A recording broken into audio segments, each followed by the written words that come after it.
week we have the phenomenal Sarah Lloyd Winder. But before she starts, because I'm disappearing and catching most of this program on catch up, which you all are welcome to do, but we love you being in live. I'll announce what's happening through the week. We have at 6 o'clock on Sunday, we have our worldwide story round, hosted by Mike Gruss, and if he doesn't make it, hosted by me. And Tuesday, of course, our Young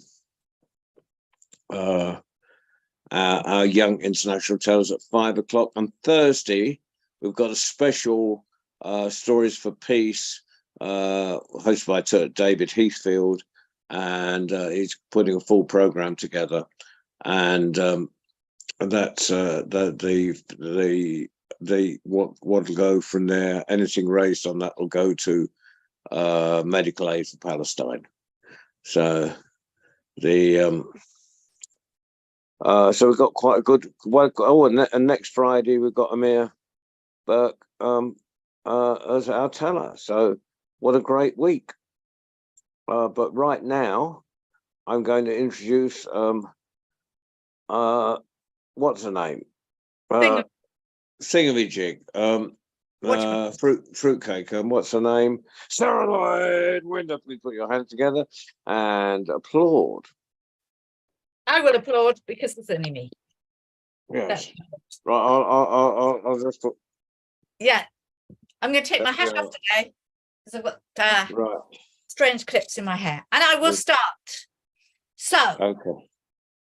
Today, I thought I would start with a story from Somerset, because people in Somerset are awkward. We are, really. We don't like to have all the same things as everybody else. So in Norton-sub-Hamdon, they have this thing called Punky Night. It happens on the last Thursday of the month of October, and it's a celebration, and it's an old celebration. So we don't have these newfangled, great big round orange things, pumpkins. No, not in Somerset. We have the old, tried and tested swede or mangel wurzel. You see, when you have a pumpkin, it's quite easy to cut it out and make holes and eyes. No, if you have a mangel wurzel, it is effort. You stab yourself. They are dense. But that is what is traditional in Somerset. So this is about Norton-sub-Hamdon and Punky Night. Once upon a time, a long time ago, the men from Norton-sub-Hamdon set out on the last market of the season. It would be way, way away in Taunton, and they would have to walk. It is a long way.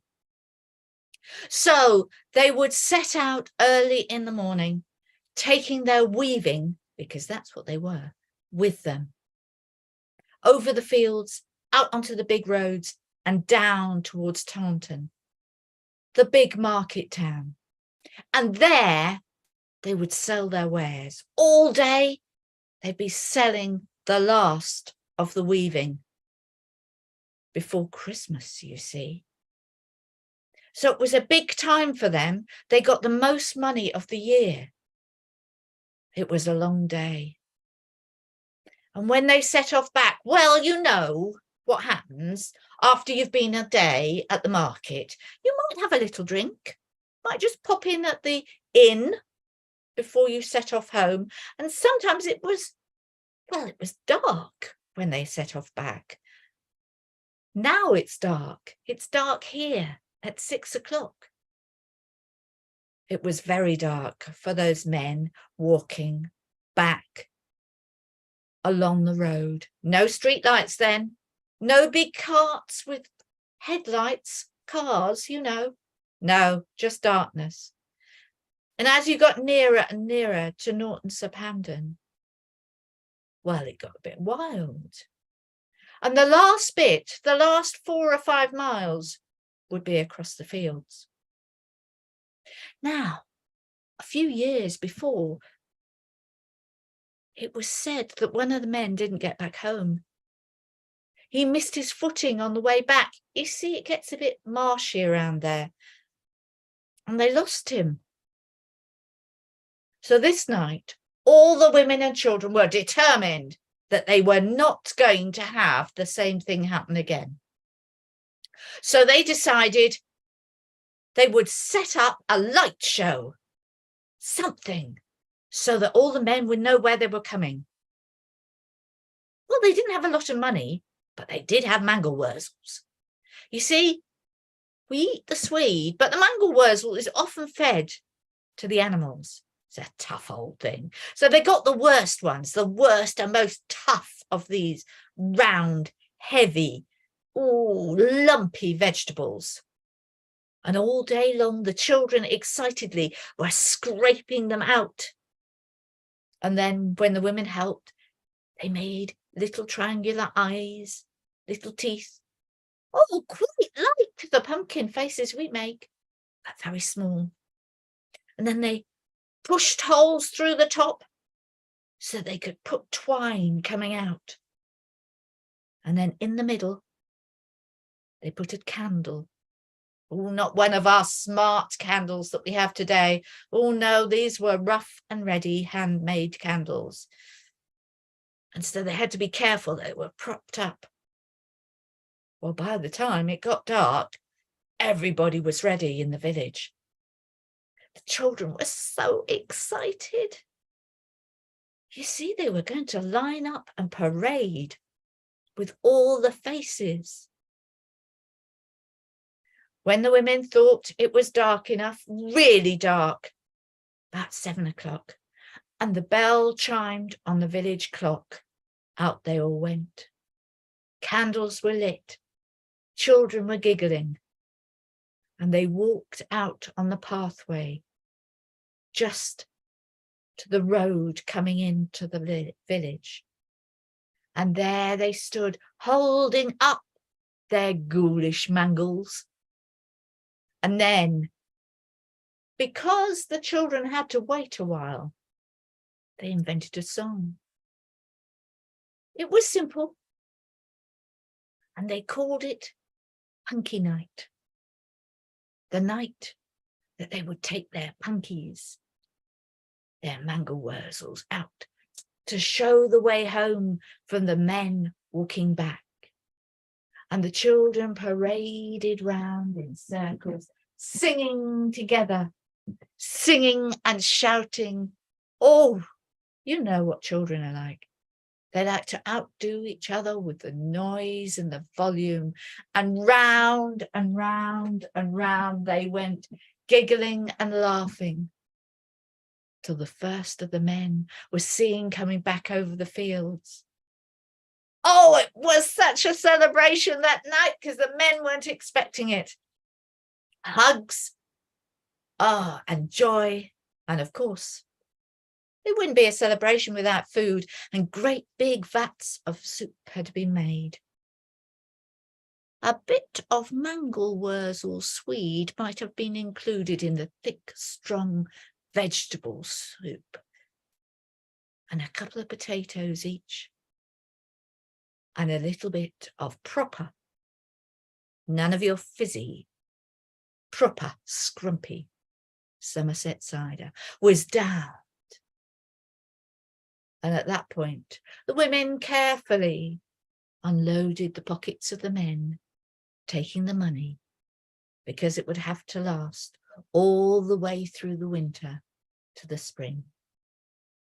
And that is the most beautiful tale of Punky Night in Norton-sub-Hampton in Somerset. Thank you. You see, tonight there might be people searching on the web for some stories. I hope there are, because I like to tell stories about things that are close and things that matter to people in Somerset, because I'm going down to Somerset next week, because in Bruton, the place where I went to school, they're having a history and heritage festival, the first. So I'm going to take some of my stories.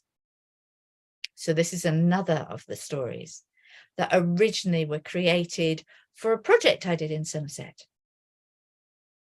This is about a saint, a lovely saint, a woman.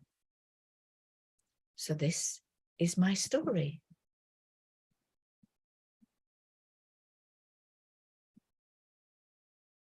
Saint Kenya. Well, she wasn't a saint at first. She was just a girl. She was a girl who lived in Wales, daughter of a king, one of many. He had been converted. Yes, the new religion. And so everybody was enthusiastic. And their enthusiasm made them want to go and tell others about the new tales, the new stories that they had to bring. So first of all, Kenya's older brother set off. And then as time went past, and her father had said it was time to marry, she decided it was not time to marry, it was a time to explore. She was very lucky because he said she could. So off she went to follow her brother over the sea from Wales to Cornwall. Because you see, in the past, often it was easier to go around the coast, journeying that way out into the sea and come back in again, than it was to go over hill and dale past other people that you didn't know very well. Except Kenya was terribly seasick. Oh yes, as soon as she got in the boat started to move. And she thought that was bad enough. Her stomach rolled and twisted and turned and chewed itself into knots. And she thought she was going to, keel over then. But the sailors, they laughed at her. This is not waves, they said. This is gentle. She stared at them in horror. And soon she found out what real waves are. The wind blew and the rain came down and the little boat was buffeted, twisted, turned and washed against the sea. She thought her whole insides were going to come outside. She lay so still, hoping that it would all go away. And of course, eventually it did. Eventually the wind and the waves calmed down. And by then they could see Cornwall. And they came to a beautiful cove. And that poor girl, as soon as she saw the land, as soon as they were close enough, she jumped out of that boat. She ran through the water and she celebrated the land. And the first thing she did when she found fresh water, well, she did what she had done in Wales. They celebrated the water. They made a little circle around it. They put flowers, they put stones. They made it a place of specialness. And even now, when you go down to Cornwall, you find wells and holy wells all over the place where people go for different reasons. Well, Kenya, she walked all around Cornwall and eventually she ended up in a beautiful place. She was a solo nun, let's call her. And there she created the most beautiful well, a well that still exists, a well where people go. And there is a funny ritual that happens. You see, there are still people who worry about who is more powerful in the household. Is it the woman or is it the man? And if you go to this well and one or the other holds more water in their hands, that is the one who is the holder of the home. Sometimes it's the man and sometimes it's the woman. But Kenya, she was renowned for creating these beautiful wells, these special places. But after a while, she decided it was time to go home. But she was not going back across the sea. She would have to walk back, and it would be a long way. But she was prepared, so she set off. She walked up through Cornwall into Devon, and from Devon she went to Somerset, and she walked up through Somerset, and she came to a beautiful valley. And it was so lovely, she decided she would stay here for a while. It was a magical place that you find sometimes. It had good water, it had good sunshine, it had trees and a gentle feeling about it. But after a while, she found it had one problem. Oh yes, it was warm. It was so warm that it was the place where every snake collected. Oh yes, you put your washing out to dry and you came back to collect it, and you found there was a snake gently lying across your washing, celebrating the sunshine. You put your bowls out to dry and you came back later and you found, oh, curled up within the bowl was a snake. Round and round and round it curled, all happily warming itself.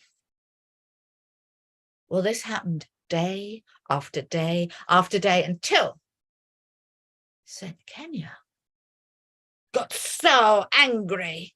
She stormed out and she said, I turn all you snakes into stone. And every snake was turned to stone. She brushed her hands at the place and she left, walking back all the way to Wales.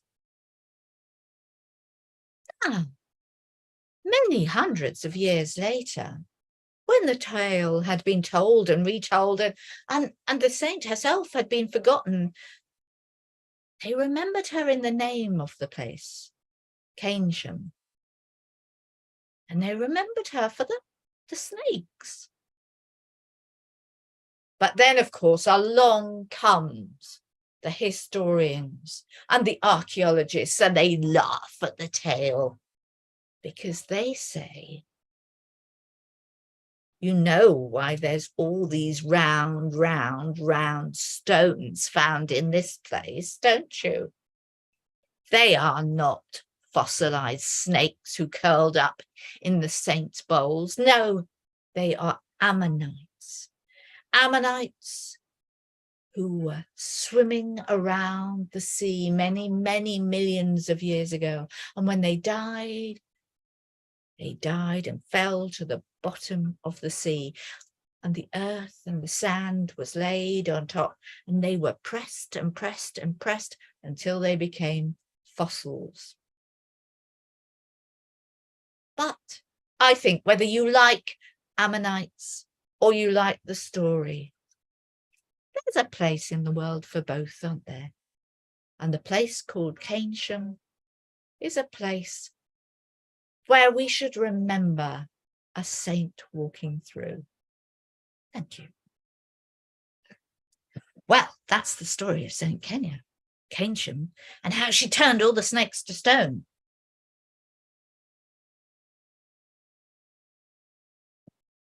And now we come to another tale. Now, when I went to Gloucester recently, somebody talked about the tale of the elves and the shoemaker.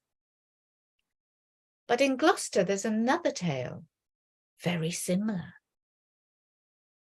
And it was taken by a writer and illustrator. And I'm going to tell her story today, The Tailor of Gloucester. Beneath the enormous cathedral in Gloucester, there was a little tiny shop, a tailor's shop, where the tailor sewed carefully clothing.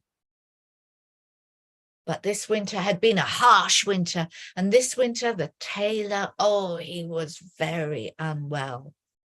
But he'd got a big commission. Oh, yes. The Lord Mayor of Gloucester was going to get married on Christmas Day, and he wanted a beautiful new coat. This coat would be red brocade. The cuffs would have lace. The pockets would have lace and embroidery, and down the front would be buttonholes and beautiful covered buttons. Well, the tailor, he cut everything out and he had everything ready, and he'd measured and checked. And he realised he just needed a little twist of red thread in order to complete it all. But he was feeling unwell, so he set off back home. Now, this is a fairy story, and in fairy stories, of course, things are not always as you expect. You see, when he got home, the tailor, he didn't have a servant. No, he had his cat. His cat Pickles was incredible. Pickles knew exactly what to do for the master. Pickles knew everything that the master wanted. So when the master gave Pickles his cat a bag of money and a list, he knew what to do. He would go and get the food on the list and the red twist of cloth, and he would pay with the money. And out he went. Well, the tailor, he sat down, and the tailor, oh, his head ached, and he felt so hot, and his stomach was churning, and he slouched in the chair. And then he heard tap, tap. What did he hear? He heard tap, tap, tap, tap.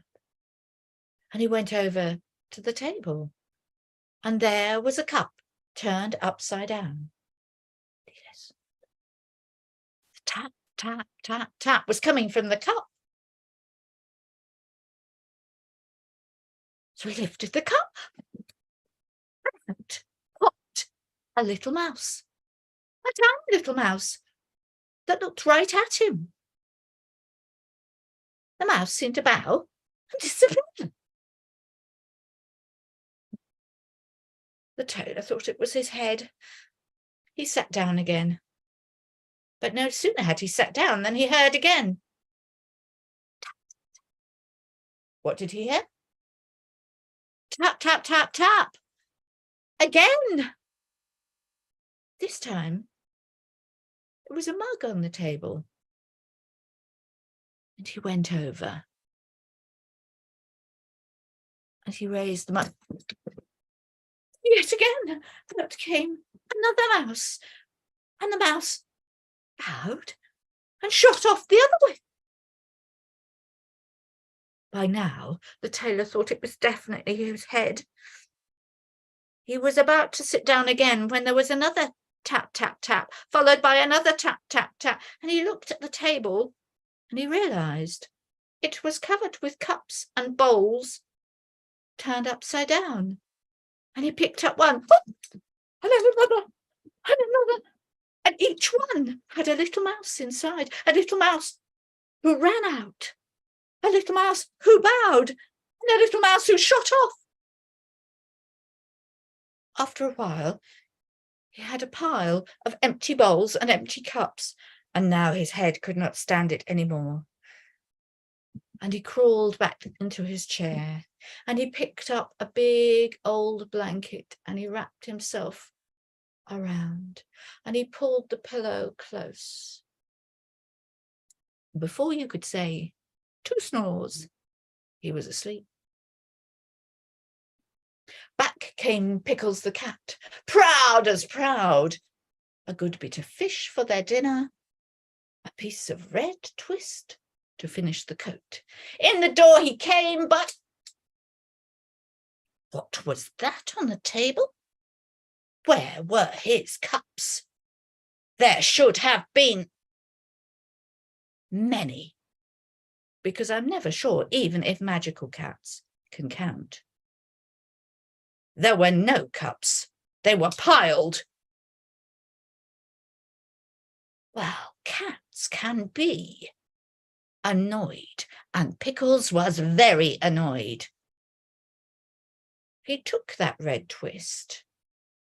He lifted the lid of the teapot and he put it inside. And he went off to sort out the fish for dinner.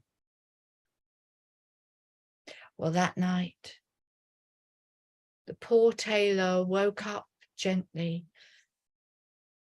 enough to roll from his chair to his bed, but he didn't eat. And for several days, he was feverish, rocking and rolling in his bed, hot and cold, hot and cold.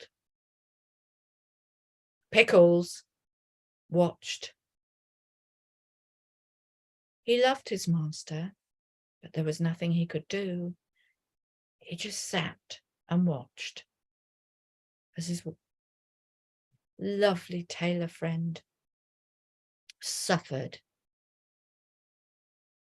But meanwhile, a vast number of mice had been released that day from what they thought might be their last days, for they thought they might be mouse supper for the cat. So they were very grateful to the tailor, and as they scurried around behind the walls, they peeped out through their little peepholes, and they saw that the tailor was very ill. And they heard when the tailor said, the coat, I must make the coat. How will we survive if I don't make the coat? And mice, you know, are very kindly beings. And they scurried through the walls down to the tailor's workroom. And there they saw laid out the beautiful brocade. So they talked together and they made a decision. And soon tiny little stitches were being sewn along the coat by the most peculiar tailors you've ever seen. Very small they were, manhandling long needles with thick thread, making the tiniest stitches, stitch, stitch, stitch. And they put together that beautiful coat with its collar, its pockets, its ruffles, its beautiful edges. Except there was not enough to finish the last 2 buttonholes and sew on the last button. They looked everywhere, but they couldn't find the last piece of thread. So a tiny little note was left.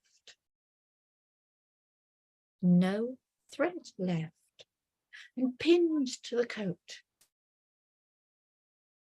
And the little tiny mouse tailors disappeared back into the walls. Well, Christmas Day arrived, and at last the tailor felt better. The fever had gone, the shaking had gone, the stomach, oh, it had settled.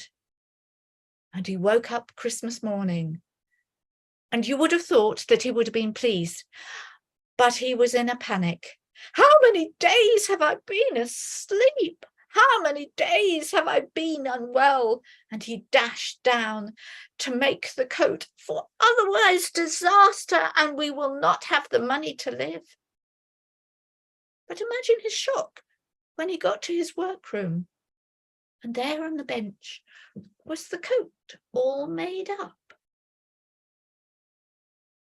But there was a tiny note, so small it was very difficult to see, because mice they are very tiny, aren't they? So a mouse note would be very tiny, and he had to peer very closely at the note to see. Oh! And he looked around and he called to Pickles. And when Pickles came in, he said, Pickles, what happened to the thread?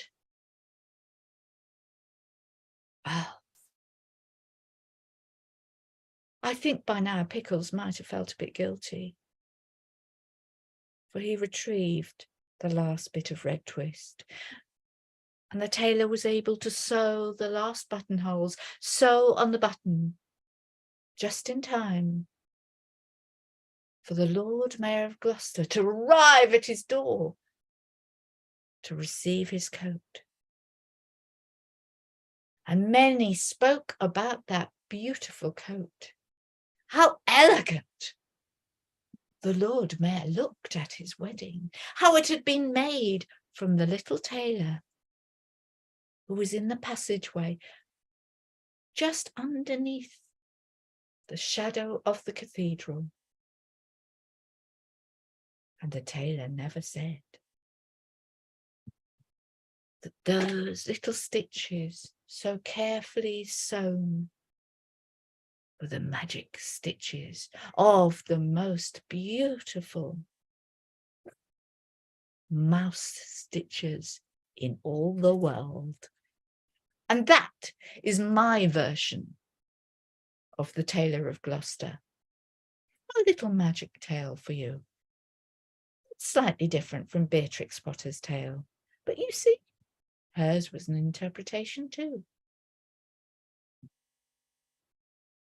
So Gloucester is below Somerset, but it's still in the West Country. They still have a tradition of cider and apples. They still have a tradition of growing like we do in Somerset. So I think it's fair to link that tale to my Somerset tales. Well, we move on now to another story from Somerset. I will just have a drink. So we are going to a place called Standon Drew.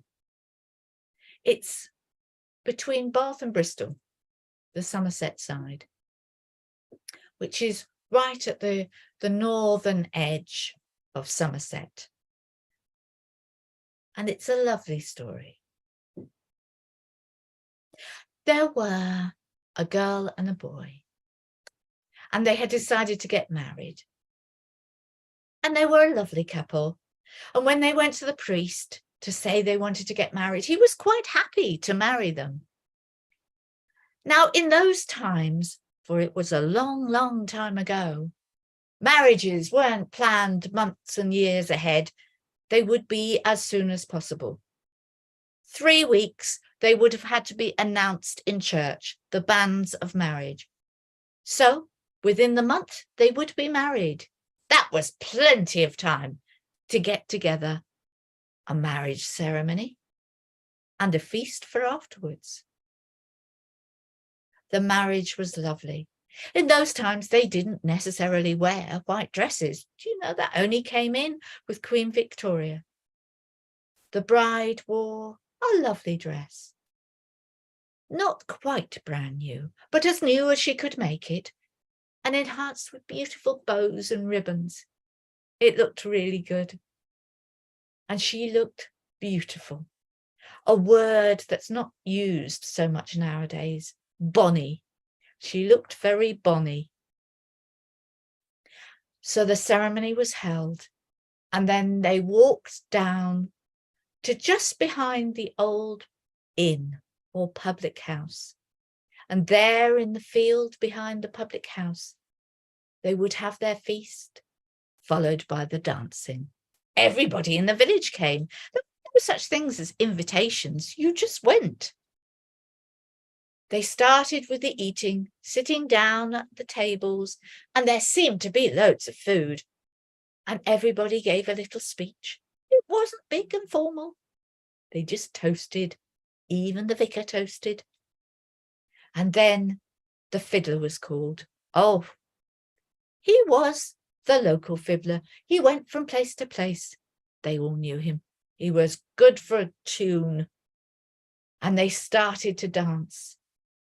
By now, the shadows were growing long and the trees looked elegant in the dusk.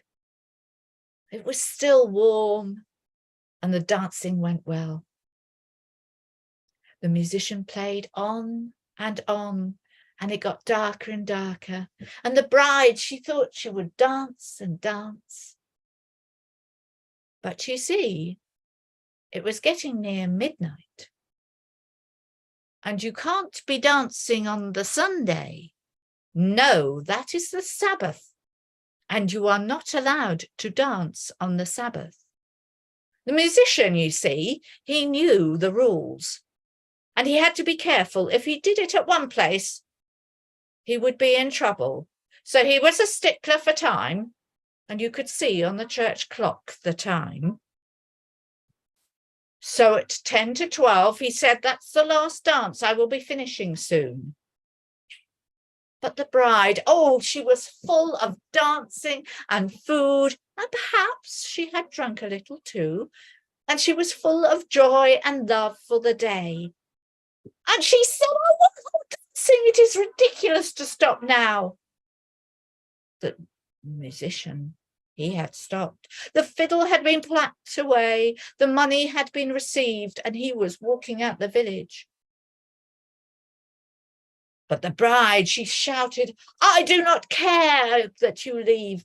Any musician will do. I would even have the devil if he stopped by to play tonight.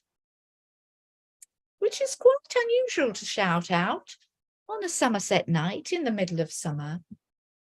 For there appeared a tall and elegant man with a fiddle under his chin. And suddenly the tunes, they became harder and faster, faster and faster. The people danced and danced, and then they realized they could not stop. Their legs would not stop. Their arms would not stop. The twirling would not stop. Whatever they did, they could not stop. They danced and danced through the night. They danced and danced till they were exhausted. They danced and danced till they wanted to scream, but they could not stop. They danced and danced well beyond the Sabbath. And then in the morning, if you had walked into that village of Stand and Drew, a surprise would have met you. For there, in that field below the inn, there would be 2 big circles of stones, great big stones, stuck as if the dance had just finished. And in the corner of the inn, just in the garden, there are 3 stones, close together, a little unit. And you know, they are supposed to be the bride, the groom, and the priest. For it is not possible to dance through the night into the next day when the devil plays your music. And the entire company were turned to stone. Believe it as you will, but that is the story. And there is another little addition, because at the bottom of the field, there is a river. And it is said that on Midsummer Eve, once every 200 years, the stones heave themselves out of the earth. They pull themselves up and they walk down to that stream and they drink of the water, because even stones frozen solid still need to drink. And that is the story of Stand and Drew Circle. And if you ever get to go to Somerset, it is a lovely, lovely little circle, because unlike the big ones like Stonehenge, where everybody goes and, you know, there's a line of traffic going past and everybody can see. If you go to Stand and Drew, normally there might be one other person around, but it's very quiet, and it is a very beautiful round circle. It's a very magical place. So I recommend people go to see the Stand and Drew stone circle and imagine the bride and groom being turned to stone with all their guests at their wedding party. So, one final tale? I think we'll have one final tale. We'll have, yes, a little tale. A little tale from Somerset. Which tale shall I tell to finish off? I'm having a thought. I will tell the boggart story, yes. There's a little small town, very small, called Bruton, where I went to school, where we started this whole circle. And on Monday and Tuesday, I will be at the museum. And the first day, I will tell the boggart story. Now, not so long ago, there was a story search, a folklore search in Bruton, and somebody talked of this story. But it was very small. Sometimes stories are like a little snippet. So you have to expand the story. There was a family, a father and mother and 2 children, and they were moving from the other side of Wincanton, through Wincanton to Bruton, to a little farm up on the hill. You go past the Blue Ball, up the hill, and there on the right is a lovely little farm, and that's where they were going. Oh, it was just what they wanted. Green fields, full of grass for the cows and the sheep. A good place for the chickens, a pond for their ducks. And the little house, oh, it even had a good front door. They were so excited when they got there. They barely stopped. Everything seemed to have a place. And then for the first few weeks, they didn't notice the odd things that were happening. You see, old farmer, he would put out his spade and he'd go back to pick it up and he'd find it had been moved around the corner. Farmer's wife, she'd go to collect the eggs and realise there's no eggs today. There were 6 yesterday and none today. There should have been eggs. But she'd go back later and she'd find the eggs round the corner. But not 6, only 4. And then buckets. Oh, buckets seemed to disappear everywhere. And the children's clothes. They were told they were to lay their clothes out at the bottom of the bed. They were never at the bottom of the bed. And the children would swear blind that they had put their clothes at the bottom of the beds and they had folded them up. They were never there. And after a while, husband looked at wife, wife looked at husband, child looked at other child. Who was doing it? Well, the wife, she took some eggs into Wincanton because that's where the market was, and she told her friend all about it. Her friend listened carefully and said, you know what you got? What? You got a boggart. A boggart? How you got a boggart? What's a boggart? Don't you know what a boggart is? It's like a house elf. Some are good, some are bad, some are just annoying. You've got a boggart. It's playing tricks on you. You just see. Well, the farmer's wife, she went home and told her husband. And he laughed at her. Oh, don't be so ridiculous. There's no such thing as boggarts. You should never say that, should you? Because boggarts, they hear. This boggart certainly heard.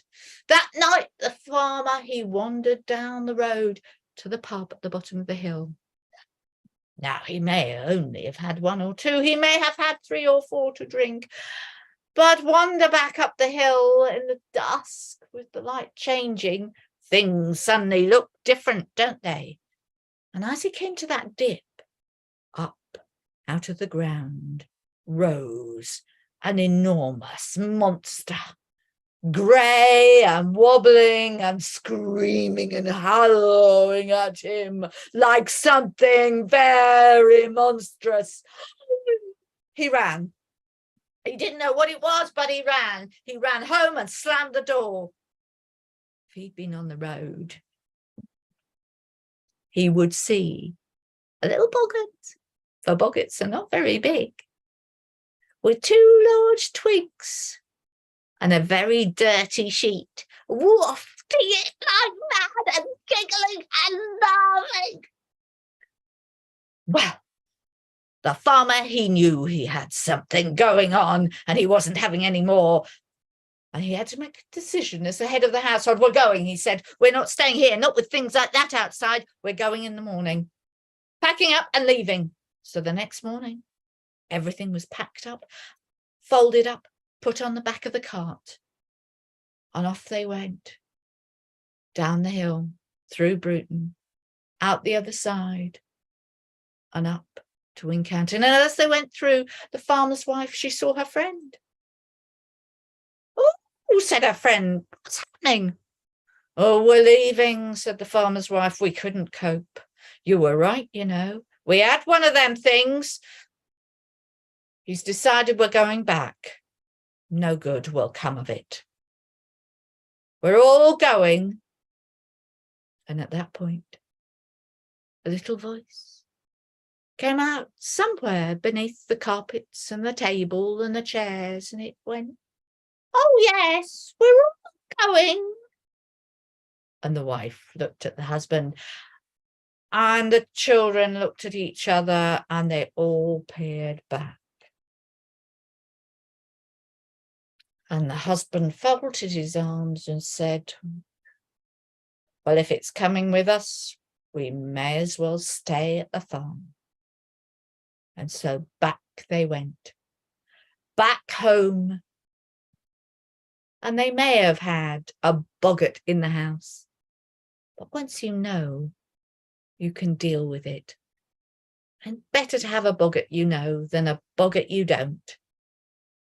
And boggarts are traditional house elves. So we have come full circle with elves and magic and stories and Somerset. And I think it's now time to finish. Now, as there is no John to end, I will have to end for myself. So I have been Sarah Lloyd Winder. I am here in beautiful South Mimms, but on Monday and Tuesday, I will be in Somerset at Bruton Museum. On Tuesday night, online, will be Young Storytellers at 5 o'clock. But before that, on Sunday, there will be Stories from Round the World at Sunday night. Normally at 6 o'clock, I think, but you'd have to check that. And then next Thursday, David Heathfield is doing a special fundraiser online. And then we get back to next Friday when the wonderful Irish teller, beautiful, beautiful Emma will be telling tales. She is absolutely gorgeous and you are in for a treat. So with that, I will finish. I will draw to a close. I think this has been an amazing evening because I don't know if anybody is out there listening, but it's time to go. So I will say goodbye and goodbye to the World Storytelling Cafe and whoever is manning the carpet tonight. Thank you very much.